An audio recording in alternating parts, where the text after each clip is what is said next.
Welcome back to the chat teacher. So कल हमने पढ़ाई करी थी। We had study till the accidentalism. Accidentalism का मतलब क्या था?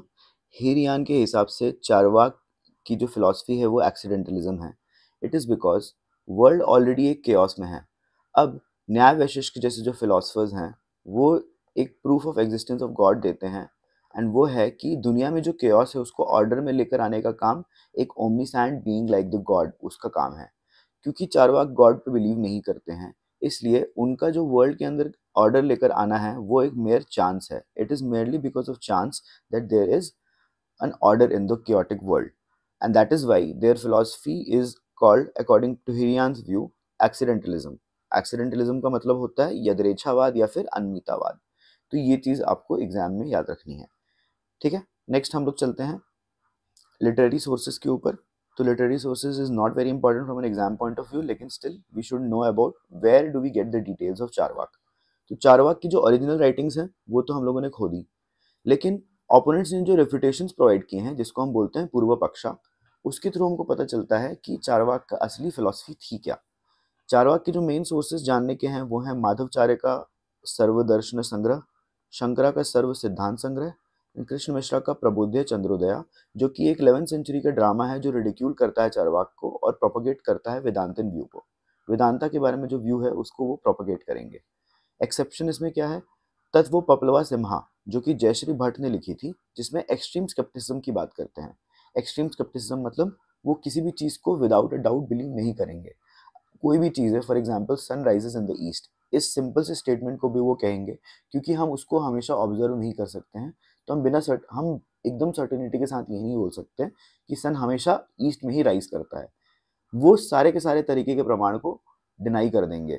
ठीक उसी तरह से जैसे कि चारवाक परसेप्शन को छोड़ के बाकी सारे टाइप के प्रमाण को, जैसे अनुमान हो गया या शब्द हो गया, उसको रिजेक्ट कर देते हैं। लोकायत सूत्र या चारवाक सूत्र ओरिजिनली एट्रीब्यूट किया जाता है बृहस्पति को कि उन्होंने लिखी थी, लेकिन बृहस्पति का बृहस्पति सूत्रा भी है जो कि पॉलिटिकल इकोनॉमी की बात करता है, इसलिए थोड़ा कंफ्यूजन हो जाता है। हालांकि बृहस्पति, ऐसा बोला जाता है कि बृहस्पति ने लोकायत सूत्रा को फॉर्मुलेट किया, जिसको चारवाक जो कि उनके डिसाइपल थे उन्होंने अपने प्यूपिल्स पे बहुत ज़्यादा पॉपुलराइज किया। ठीक है, तो इतना ही जानना है आपको चारवाक के लिटरेरी सोर्सेज के बारे में। अब आ जाते हैं इंपॉर्टेंट टॉपिक पे, which is the Charvak's epistemology. Epistemology क्या होता है? Epistemology is the theory of knowledge. Theory of knowledge.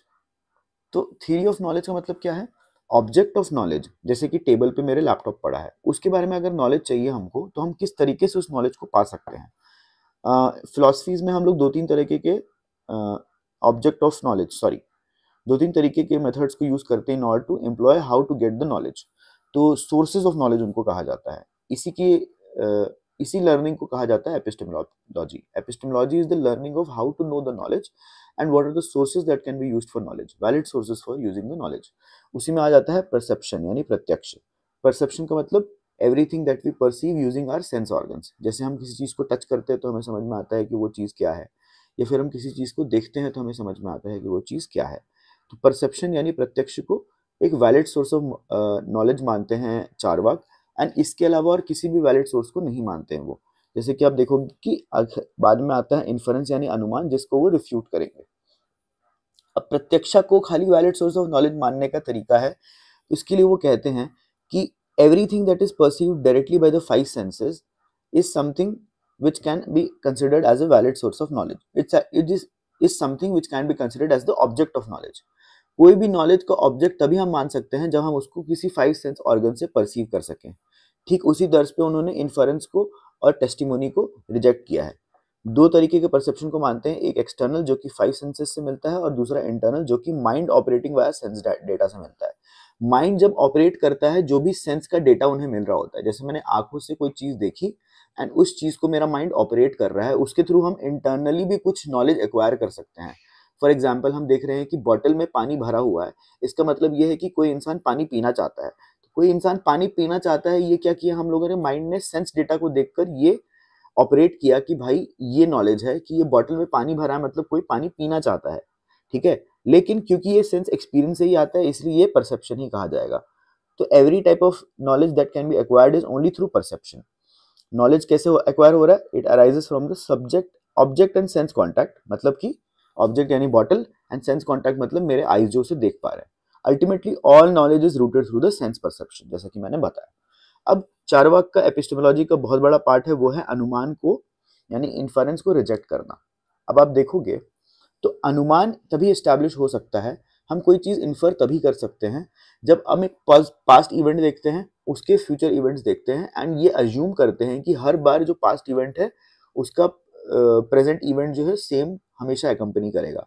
इसका मतलब ये है कि एक पर्टिकुलर कॉज का एक इफेक्ट ही होएगा हमेशा। फॉर एग्जाम्पल, अगर मुझे काले बादल दिख रहे हैं और उसके बाद बारिश होती है, मैं अज्यूम करता हूँ कि काले बादल होंगे तो बारिश होगी। ये इसलिए अजम्पशन होता है कि जब जब मैंने काले बादल देखे हैं तब तब मैंने देखा है कि बारिश होती है। लेकिन चारवाक बोलेंगे कि ये यूनिवर्सल रिलेशन नहीं एस्टैब्लिश कर सकते कि जब जब काले बादल होंगे तब तब बारिश होगी। क्यों? क्योंकि अगर हम ऐसा सर्टेनिटी के साथ तो नहीं कह सकते कि पिछले जितने भी इवेंट्स हुए हैं इन द पास्ट जहां पे काले बादल छाए हैं वहां पे बारिश होती है। अरे भाई, कुछ दिन पहले लॉर्ड्स के मैदान के ऊपर काले बादल छाए हुए थे लेकिन उस टाइम बारिश नहीं हुई, अगले दिन जाके बारिश हुई। तो हम ये कह सकते हैं कि हमेशा ऐसा पॉसिबल नहीं है कि काले बादल जहां छाए वहां बारिश ना हो सकता है कि वो काले बादल 2 मिनट के अंदर ही छट के कहीं और चले जाएं। So the point that I'm trying to make is, since there is not a universal and necessary relation that can be established, which is called the Vyapti. Vyapti is the premise on which a particular अनुमान can be validated. एक inference को हम तभी validate कर पाते हैं अगर हमारे पास एक यूनिवर्सल नेसेसरी रिलेशन हो between the cause and effect, ठीक है, जिसको हम बोलते हैं व्याप्ति। ये इम्पॉसिबल टू प्रूव है बिकॉज अगर हम फ्यूचर की भी इवेंट्स की बात करें तो क्या हम विद सर्टेनिटी बोल सकते हैं कि जहां जहां काले बादल छाए हैं वहां वहां पे बारिश होएगी ही होएगी? नहीं, चारवाक बोलेंगे ऐसा नहीं हो सकता। इसके लिए वो एग्जाम्पल क्या देते हैं, ये जो एग्जाम्पल मैंने आपको बताया ये तो मैंने खुद के एग्जाम्पल्स बताए। अगर चारवाक की बात करें तो उन्होंने बोला कि हम देखते हैं कि wherever there is smoke there is fire, hence hill पे फायर होएगा। तो हम क्या देख रहे हैं, हिल पे स्मोक है, जहां पे भी स्मोक होता है वहां पे फायर होता है and hence the hill has fire. ठीक है, ये एजम्पशन हम करके चल रहे हैं कि जहां पे भी स्मोक होगा वहां पे फायर होएगा।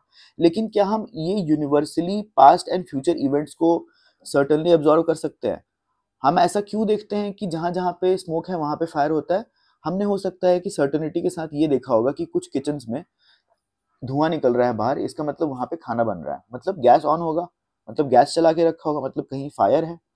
फायर को हम एज्यूम करते हैं कि वहां से खाने से धुआं निकल रहा है तो मतलब कहीं ना कहीं आग लगी होगी। इसी अजम्पशन को हम क्या करते हैं, हम ये यूनिवर्सल रिलेशन मान के चलते हैं कि क्योंकि पहाड़ों के ऊपर धुआं दिख रहा है हमें, इसका मतलब ये है कि वहां जरूर आग लगी होगी। ठीक है, लेकिन अगर आप देखोगे तो ठंडी के टाइम पे आपको फॉग दिखता है, फॉग भी एक तरह से स्मोक ही है। अगर ठंडी के टाइम पे हमको फॉग दिखता है तो हम ये तो नहीं अज्यूम कर सकते हैं कि वहां पे भी फायर लगा होगा, क्योंकि हो सकता है यार कि वहां पे जो हमको स्मोक स्मोक दिख रहा है वो ठंडी का टाइम है और हमको वहां पे फॉग दिख रहा है। हमको एक हमने एक अजम्पशन करके रखा है कि वहां पे धुआं दिख रहा है मतलब वहां पे आग लगी होगी। लेकिन इस वाले प्रेमाइस में तो ये हमारा अजम्पशन गलत हो गया। इसका मतलब ये है कि हम कभी भी इन्फरेंस को एकदम नेसेसरी रिलेशन की तरह एस्टैब्लिश नहीं कर सकते हैं। कुछ ऑब्जर्व्ड केसेस का कोई गारंटी नहीं होता है अनऑब्जर्व्ड वंस के लिए। हमने अगर कुछ ऑब्जर्व्ड केसेस के थ्रू ये अजम्पशन बना दिया तो वो अजम्पशन गलत है। Only observed succession A followed by B is not a necessity and hence mere belief and not knowledge. आप जो इन्फरेंस को यूज कर रहे हो ये मेयरली आपका बिलीफ है, ये एक ऑब्जेक्ट ऑफ नॉलेज नहीं है, ये एक वैलिड सोर्स ऑफ नॉलेज इसलिए नहीं है। तो अल्टीमेटली वो क्या कहते हैं कि inference is just a leap in the dark, at best it is accidentally true. यदृच्छावाद एक्सीडेंटली हो सकता है कि वो ट्रू हो, लेकिन सर्टेनिटी के साथ हम हमेशा नहीं कह सकते कि इन्फरेंस जो आप कर रहे हो वो ट्रू ही होगा, because it is based on a false premise, a false vyapti which is being established. Vyapti is not being established apparently. ठीक है, आपके अजम्पशन से हम ये अज्यूम कर रहे हैं कि जो पास्ट का इवेंट है उसी का सक्सेशन जो है इफेक्ट प्रोड्यूस होएगा, जो कि सच्चाई नहीं है। इस केस में आप हालांकि इसको इंडियन वेस्टर्न फिलोसफी में पढ़ोगे, लेकिन ह्यूम का लॉज ऑफ एसोसिएशन भी आ जाता है। ह्यूम के लॉज ऑफ एसोसिएशन के साथ आप इसको कंपेयर कर सकते हो। लॉज ऑफ एसोसिएशन मतलब हमारा दिमाग जो है वो एक तरीके से अजम्पशन दे रहा होता है कि पास्ट इवेंट एक प्रेजेंट इवेंट के साथ ही एसोसिएटेड होता है। A particular effect must have a particular cause. ठीक है, लेकिन वो हमेशा हम सर्टेनिटी के साथ नहीं बोल सकते हैं। यही चारवाक का आर्ग्यूमेंट है। चारवाक के objections of inference. Objections of inference में चारवाक ने 7 चीजें बताई हैं, जल्दी जल्दी पढ़ लेते हैं उसको। पहली चीज तो ये कि जो इन्फरेंस के थ्रू आपको नॉलेज एक्वायर होता है वो इन्फरेंशियल नॉलेज जो है वो बहुत ज्यादा विविड नहीं होता है। फॉर एग्जाम्पल आपने अभी आप अपने बेटे को देख रहे हो 9th क्लास का पेपर देते हुए, उसके मान लीजिए 93 मार्क्स हैं out of 100 in social science. आप ये तो याद नहीं कर सकते हो कि मेरे 9th क्लास में, मैंने जब खुद एग्जाम दिया था तो 9th क्लास में मेरे सोशल साइंस में कितने पेपर थे। आप विविडली इमेजिन नहीं कर सकते हो। आपको थोड़ा बहुत आइडिया होगा कि यार मैंने 9th क्लास में जब एग्जाम दिया था सोशल साइंस में तो मेरे 85-87 नंबर थे। तो क्योंकि वो विविड नहीं है बहुत ज्यादा, वो बहुत ज्यादा स्पष्ट नहीं है, इसलिए हम इन्फरेंशियल नॉलेज को एज्यूम नहीं कर सकते हैं। इसीलिए इसको बोलते हैं चारवाक की because it is not very vivid और not very spasht, that is why we can not accept it as a valid source of knowledge. इसका मतलब है स्पष्टत्व। ठीक है, फिर है it is dependent on other factors. Charvaka ने जो एग्जाम्पल दिया उसमें आप देखोगे तो हिल, फायर एंड स्मोक पे डिपेंडेंट है उनका आर्ग्यूमेंट। तो क्योंकि वो दूसरे चीजों पे डिपेंडेंट है, हम एब्सोल्यूट सर्टेनिटी के साथ नहीं बोल सकते हैं कि इनके बीच में एक रिलेशन स्टैब्लिश हो सकता है, इसलिए हम इन्फरेंशियल नॉलेज को नहीं मानेंगे। Third, based on perceptual premises. हमारा परसेप्चुअल प्रेमाइसेस पे बेस्ड है जो इन्फरेंस हम एस्टैब्लिश करना चाहते हैं। देखिए फॉर एग्जांपल हमने परसेप्चुअल प्रेमाइस क्या है, हमको हिल तो ये नहीं बता रहा है कि वहां पे धुआं, हम हिल पे देख पा रहे हैं कि वहां से धुआं निकल रहा है, लेकिन हिल हमें तो ये नहीं बता रहा है कि वहां पे आग लगी है। हम वहां पे इन्फर कर रहे हैं, मतलब हम जाके वहां पे देखेंगे तभी जाके हमको चीजें पता चलेंगी। तो हम कहीं ना कहीं परसेप्चुअल स्टेटमेंट्स पे बिलीव कर रहे हैं, परसेप्चुअल प्रेमाइसेस पे बिलीव कर रहे हैं। क्योंकि वहां पे स्मोक है इसलिए वहां पे फायर होएगा, तो वो अल्टीमेटली ट्रू नहीं हो सकता बिकॉज हम उसको सर्टेनिटी के साथ नहीं बता सकते हैं। इसलिए ये भी प्रेमाइस के चलते इन्फरेंस गलत हो जाता है। Not directly produce by the object, जैसे मैंने बताया हिल खुद प्रोड्यूस नहीं कर रहा है, हिल खुद प्रोड्यूस नहीं कर रहा है स्मोक को। या हिल, हो सकता है कि हिल के आस पड़ोस में ठंडी जगह है तो वहां पे फॉग हो रखा है, या फिर ये भी हो सकता है कि हिल पे फायर लगी हुई है जिसके चलते धुआं दिख रहा है। लेकिन हम ये डायरेक्टली प्रोड्यूस नहीं, ऑब्जेक्ट्स जो है वो डायरेक्टली प्रोड्यूस नहीं कर पा रहे हैं। ठीक है, इन the case of perception knowledge for example, जो बॉटल रखी है मेरे टेबल पे, लाइट पड़ती है उसके ऊपर, सनरेज पड़ते हैं, लाइट पड़ती है एंड वो फिर हमारे रोशनी आंखों पे रिफ्लेक्ट बैक होती है जिसके चलते हम चीजों को देख पाते हैं। वहां पे ऑब्जेक्ट पे डिपेंडेंट है। यहाँ पे भी तो मतलब एक तरह से हम बोल सकते हैं कि ऑब्जेक्ट जो है वो रिफ्लेक्ट कर रहा है लाइट को, इसके चलते हम उसको देख पा रहे हैं, तो ऑब्जेक्ट पे डिपेंडेंसी है वहां पे वो ऑब्जेक्ट परसेप्शन प्रोड्यूस कर रहा है, हमारी जो आंखें हैं वो परसेप्शन प्रोड्यूस कर रही है, लेकिन यहाँ पे ऑब्जेक्ट डायरेक्टली प्रोड्यूस नहीं कर रहे हैं कोई भी चीज को, हमको इन्फर करना पड़ रहा है एंड हेंस उसको एक यूनिवर्सल रिलेशन की तरह नहीं मान सकते हैं। नेक्स्ट, एब्स्ट्रैक्ट है, कंक्रीट नहीं है। अवस्तु विषयत्व, अवस्तु विषयत्व, इसको हम लोग को बस कीवर्ड को याद रखना है। ऑफन कॉन्ट्रडिक्टेड, ब्रह्मनात्व। ऑफन कॉन्ट्रडिक्टेड मतलब हम लोग ज्यादातर जनरल केसेस में हम देखेंगे तो इन्फरेंस हमेशा कॉन्ट्रडिक्ट हो जाता है। बाध्यात्मत्वा, तो इसको आपको बस याद रखना है, आपको ये दो कीवर्ड्स बस याद रखने हैं जब आर्ग्यूमेंट्स आपको लिखने होगा आंसर्स में। There is no proof of unconditional concomitance, vyapti between hetu and साध्य। तो अब इस चीज में ये बता रहे हैं कि कोई भी ऐसा प्रूफ नहीं है जो कि एस्टैब्लिश कर सके कि every case of the present और the past relation between the hetu and sadhya. इन इस केस में हिल एंड फायर, आप हेतु एंड साध्य के बीच में हमेशा एक यूनिवर्सल कंकॉमिटेंट रिलेशन नहीं कर सकते हो, मेरली एस्टैब्लिश नहीं कर सकते हो। मेरली जो रिलेशन आप एस्टैब्लिश कर सकते हो वो एक्सीडेंटल इन नेचर होगा, मतलब कभी कभी वो ट्रू होगा और कभी कभी वो फॉल्स होगा, एंड हेंस हम इन्फरेंस को एक्सेप्ट नहीं कर सकते as a valid source of knowledge. अच्छा, इसके क्रिटिसिज्म जो है वो काफी ज्यादा इंटरेस्टिंग है। फॉर एग्जाम्पल आप देखोगे चारवाक के क्रिटिसिज्म में पहला क्रिटिसिज्म ये है कि जितनी भी थिंकिंग होती है, जितने भी डिस्कशंस होते हैं, जितने भी आर्ग्यूमेंट्स होते हैं जो कि चारवाक खुद करता है अपने अपोनेंट्स का, उसका मतलब यही है कि वो उनके स्टेटमेंट्स को इन्फर कर रहा है, बिकॉज वो देख तो नहीं सकता उनके स्टेटमेंट्स को, वो परसीव तो नहीं कर सकता, वो इन्फर ही कर रहा होगा, और क्योंकि वो इन्फरेंस पे बिलीव नहीं कर सकता है इसके चलते वो डिस्कशंस, आर्ग्यूमेंट्स एंड डिबेट में पार्ट नहीं ले सकते। सेकेंड चीज है सेल्फ कॉन्ट्रडिक्टरी नेचर। जब चारवाक बोलते हैं कि सारे के सारे तरीके के इन्फरेंस इनवैलिड है, उस केस में तो वो भी इन्फर कर रहे हैं कि सारे के सारे केसेस इनवैलिड होंगे। क्यों? क्योंकि वो हर जगह हर टाइम पे हर कोई तरीके के इन्फरेंस को ये चेक करके तो नहीं बता सकते हैं कि वो गलत ही है या फिर वो सही ही है। वो कभी भी ये चीज एस्टैब्लिश नहीं कर सकते हैं कि वो रिलेशन रिलेशन है when he is saying that all inferences are invalid. So एक तरीके से वो एक सेल्फ कॉन्ट्रडिक्टरी स्टेटमेंट है। And these are the two important criticisms related to Charvak's criticism of inference. ठीक है, समझ में आ गया? कुछ हिस्टोरियंस तो ये भी कहते हैं कि चारवाक ने आउटराइटली रिजेक्ट जो की हैं चीजों को, वो किया है inference of the metaphysical matters. For example, इंसान के मरने के बाद सोल निकलता है और फिर वो आफ्टर बर्थ लेता है, रिबर्थ लेता है वो।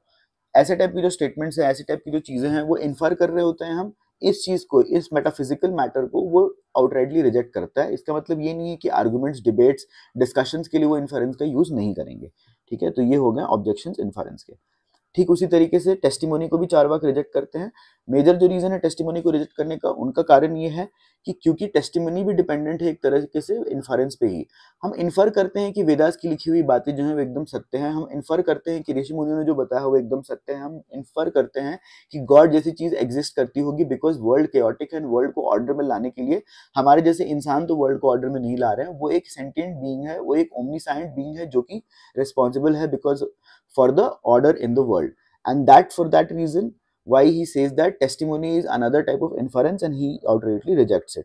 ठीक है, वेदास को रिजेक्ट किया गया because according to him priest के तरीके हैं कि बेवकूफ कैसे बनाया जाए लोगों को। एक अनऑथोरिटेटिव, मीनिंगलेस और मिसलीडिंग टेक्स्ट है जो कि सिर्फ कंफ्यूज करता है because of the selfish needs of the people to meet the selfish ends. ठीक है, अब बात करेंगे हम लोग चारवाक के मेटाफिजिक्स के बारे में।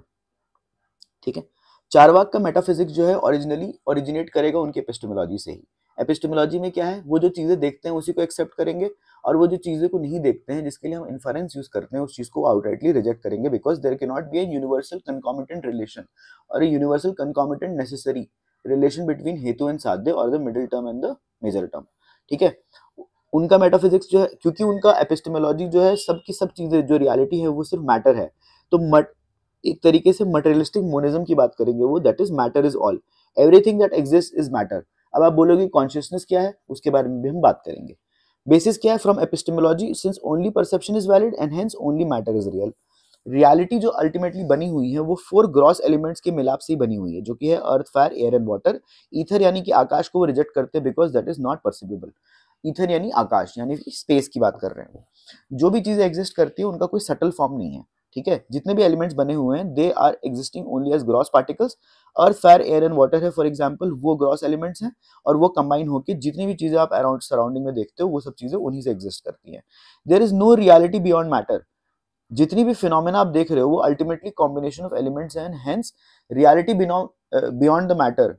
जो हम फिनोमेना देखते हैं, देखिए फिनोमेना नोमेना 2 वर्ड्स होंगे जो कांट फिलॉसफी में भी यूज होगा, आप कंफ्यूज मत होना। फिनोमेना जो भी हम सामने देखते हैं, मतलब आंखों से जो देख सकते हैं वही रियलिटी है, and these are the combination of elements. And apart from that the noumena और the transcendental world, the world beyond this world doesn't even exist, because ultimately आप इस दुनिया में जीते हो, दुनिया की जो प्लेजर्स है उसको लेने की कोशिश करते हो, पेन को खत्म करने की कोशिश करते हो और फिर मर जाते हो। जब मर जाते हो तो आपका कॉन्शियसनेस भी डिसइंटीग्रेट हो जाता है। Emergent property arises when 4 elements combine in a specific organic pattern. एक स्पेसिफिक ऑर्गेनिक पैटर्न में जब मिलते हैं चीजें तभी जाके कॉन्शियसनेस भी बिल्ड होता है। ठीक है, ये एक एपिफेनोमेना है। तो कॉन्शियसनेस जो बात करेंगे वो, consciousness is nothing but a by product of matter. आपका जो मैटर है, जो एलिमेंट्स हैं, वो एक पर्टिकुलर प्रोपोर्शन में, एक पर्टिकुलर ऑर्गेनिक पैटर्न में जब मिलते हैं तो उसमें एक तरीके का कॉन्शियसनेस इमर्ज होता है, इसलिए वो कहते हैं कि कॉन्शियसनेस जो है it's just merely a by product of matter and it gets destroyed once the body is disintegrated. There is no kind of rebirth after death. Body के साथ एक सेल्फ रहता है जो निकल जाता है बाहर, ऐसा कुछ भी नहीं होता because we can not perceive them. Consciousness exist करता है but it is just a by product of matter. ठीक है, एनालॉजीज में वो बात करते हैं, matter secretes mind as liver secretes the bile. Matter जो है वो कॉन्शियसनेस इसी तरीके से लेकर आया है जिस तरीके से जब लिवर है, लिवर जो है बाइल जूस सिक्रीट करता है, तो उसी तरीके से पैंक्रियास जो है पैंक्रेटिक जूस सिक्रीट करते हैं, उसी तरीके से मैटर सिक्रीट करता है माइंड को। जिस तरीके से जब सुपारी डाली जाती है और लाइम डाला जाता है जिसके चलते लाल कलर आता है पान में, तो पान लाल कलर का कुछ कलर तो डाल नहीं रहे उसमें, लाल कलर जो इमर्ज होता है out of the combination of betel leaf and lime, and that is why it is called कि वो एक बाई प्रोडक्ट है, जस्ट लाइक द कॉन्शियसनेस। जिस तरीके से red colour is a by product of betel leaf plus lime and the intoxication that comes with it, similarly consciousness is just the by product of matter. Soul जो है ultimately body ही है, कोई consciousness नहीं exist करता है apart from soul.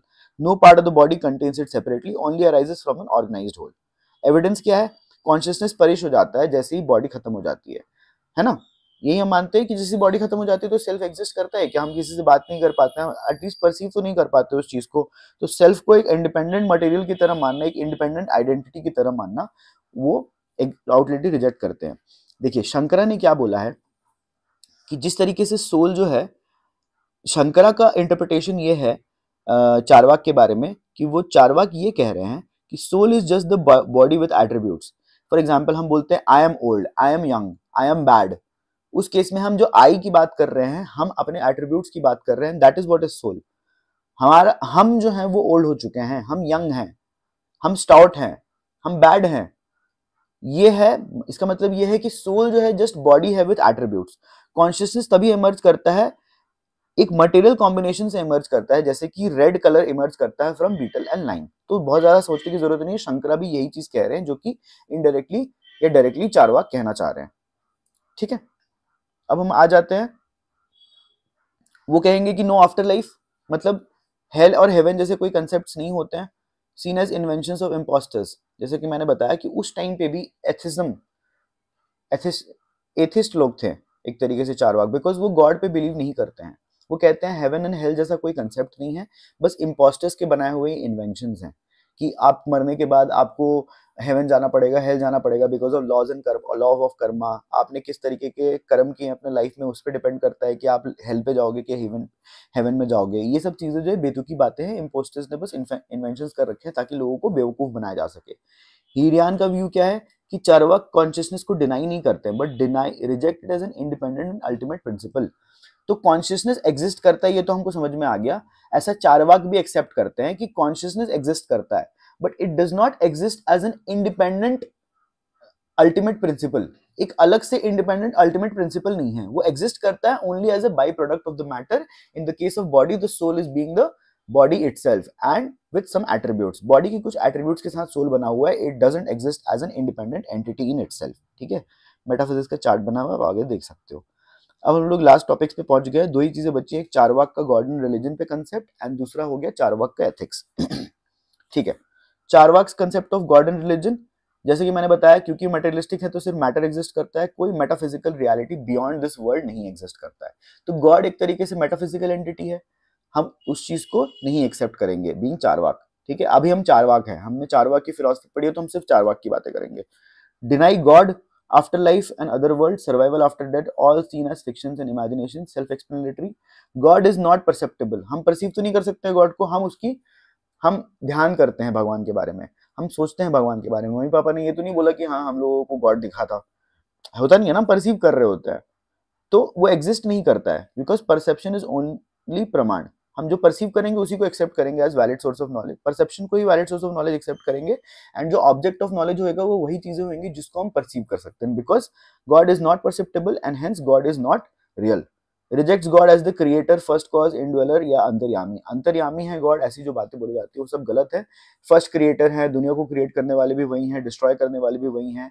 Ultimate cause, जिसके चलते पूरी दुनिया बनी है, दुनिया being the effect and cause being the first cause, the prime mover who is himself unmoved. ऐसे जो कंसेप्ट है वो सब बेतुकी बातें हैं। भगवान कोई एक अंतर्यामी नहीं है। नॉर्मल जो चीजें होती हैं वो एक्सीडेंटलिज्म के चलते होती हैं, एंड कॉन्शियसनेस जो इमर्ज करता है is just a by product of matter. ठीक है, भगवान, अब कुछ कुछ लोग बोलते हैं कि गॉड की कंसाइंस मेरे मुंह से जो निकल रही है वो भगवान की बोली निकल रही है, ये सब भी इम्पोस्टर्स के बहाने हैं, ऐसा कुछ भी नहीं होता। There is no conscience of anyone except for our own conscience. Voice of God जैसी जो चीजें उसको वो डिनाई कर देते हैं, एंड बिकॉज गॉड को डिनाई कर दे रहे हैं, इसका मतलब रिलीजन से बनी हुई जो चीजें हैं, जो फेथ हम लोगों ने एक्सेप्ट करके रखा है, ये सब अल्टीमेटली अनरियल है। There is no role in the materialistic world. जो रिलीजन का जो रोल है वो मटेरियलिस्टिक वर्ल्ड में कुछ भी नहीं है। ठीक है, तो छोटा सा कंसेप्ट था। अब आ जाते हैं हम लोग लास्ट टॉपिक जो कि है एथिक्स पे। चारवाक का एथिक्स क्या है? There is no afterlife, no rebirth, no Karma.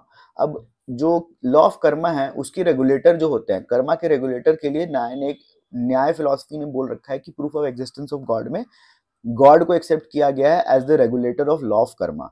लेकिन क्योंकि वो लॉ ऑफ कर्मा में बिलीव नहीं करते हैं, गॉड में बिलीव नहीं करते, रीबर्थ में बिलीव नहीं करते हैं, तो इसके लिए वो उनका एथिक्स ये है कि इस दुनिया में रह के आप जितना एंजॉयमेंट ले सकते हो, जितना आप पेन छोड़ सकते हो और प्लेजर ले सकते हो, अल्टीमेटली कुछ टाइम तक आपको पेन झेलना पड़ता है ताकि आप प्लेजर एक्वायर कर सकते हो। फॉर एग्जाम्पल, आप एग्जाम की तैयारी कर रहे हो, ताकि इस टाइम पे आपको जो पढ़ाई का पेन है वो आपको लेना पड़ रहा है ताकि आगे जाके आपको कोई पोजीशन मिल सके, आगे जाके आपको एक स्टेबल नौकरी मिल सके। तो आप ये मेहनत इसलिए कर रहे होते हो क्योंकि आपको अल्टीमेटली एक चीज की कामना है। तो आप ये अल्टीमेटली जिंदगी का जो एम है वो यही है, to acquire the ultimate pleasure you have to go through some pain, and our idea is to minimise the pain and maximise the pleasure.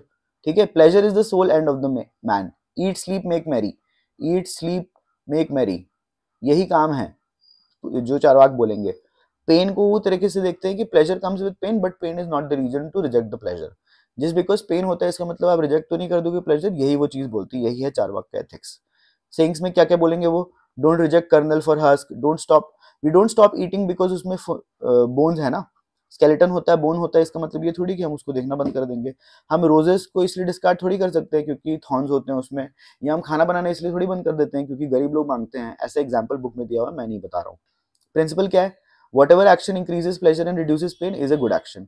तो प्रेजेंट में जीना सीखो। सोचिए उस टाइम पे चारवाक ऐसी बातें बोल रहे हैं जो कि शायद हम आप बहुत बड़े फिलोसफर्स या हम अपने स्ट्रेस को रिड्यूस करने के लिए बोलते हैं ना, कि यार हम फ्यूचर के बारे में तो नहीं सोच सकते हैं, पास्ट के बारे में नहीं सोच सकते हैं क्योंकि उसको सोचने का कोई फायदा नहीं है। कल मैं एक किताब पढ़ रहा था, किताब का नाम है डेल कार्नेगी का how to stop worrying and start living. उसमें एक बहुत ही अच्छी बात उन्होंने बताई कि हम वो चीजें जो कि आपके कंट्रोल में नहीं है उसको तो हम रेगुलेट कर ही नहीं सकते हैं, उसके ऊपर स्ट्रेस लेने का तो कोई मतलब नहीं बनता है। ठीक वही टाइप की बातें चारवाक भी अपने टाइम पे करते थे। 8th सेंचुरी की बात कर रहे हैं, 8th सेंचुरी से लेकर 11th सेंचुरी के बीच में बहुत सारी चीजें बताई गई हैं चारवाक के बारे में। एंड इससे भी पहले वेदास में भी लिखी गई हैं बहुत सारी चीजें जिसमें कि मटेरियलिज्म के ऊपर बातें होती है। खैर वो सब चीजें बात की बात के लिए। ठीक है, तो प्रिंसिपल यही है कि हमको इंक्रीज करना है प्रेशर और रिड्यूस करना है pain. Make hay while the sun shines, one bird in hand is better than two in the bush। आज पिजन मिल रहा है उससे कल के पिकॉक से बेटर है कि आज पिजन मिल रहा है आपको। ऐसे टाइप के लैंग्वेजेस को यूज करेंगे, इसको भी आप आंसर में कोट कर सकते हो। रिलीजन एंड रिचुअल्स को भी वो फॉल्स प्रोमिसेस बोलते हैं, means of priest to exploit. ठीक है, लोकायत सूत्र में कुछ एपोरिम्स दिए हुए हैं, उसको याद कर लीजिए। Religious rites are useless, fruition depends on doubtful future, and only a fool can gives away certain good for uncertain promises. ये सब कीवर्ड्स आपको याद करके रखने हैं सो दैट आप एग्जाम में लिख सकें।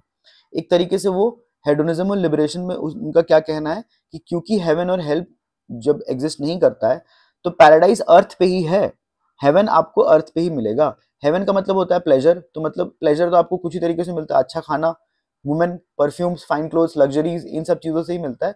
और हेल का मतलब है कि आपके पास एनिमीज हैं, वेपन्स है, डिजीजेस के चलते आपको हेल का सामना करना पड़ता है, आपको अल्टीमेटली इनको हटाना है। मोक्ष मतलब डेथ है, जैसे डेथ हो जाता है कॉन्शियसनेस खत्म हो जाती है आपके बॉडी से। Cessation of life and birth, nothing beyond this, इसके अलावा कोई रीबर्थ जैसा कंसेप्ट को एक्सेप्ट नहीं करते हैं।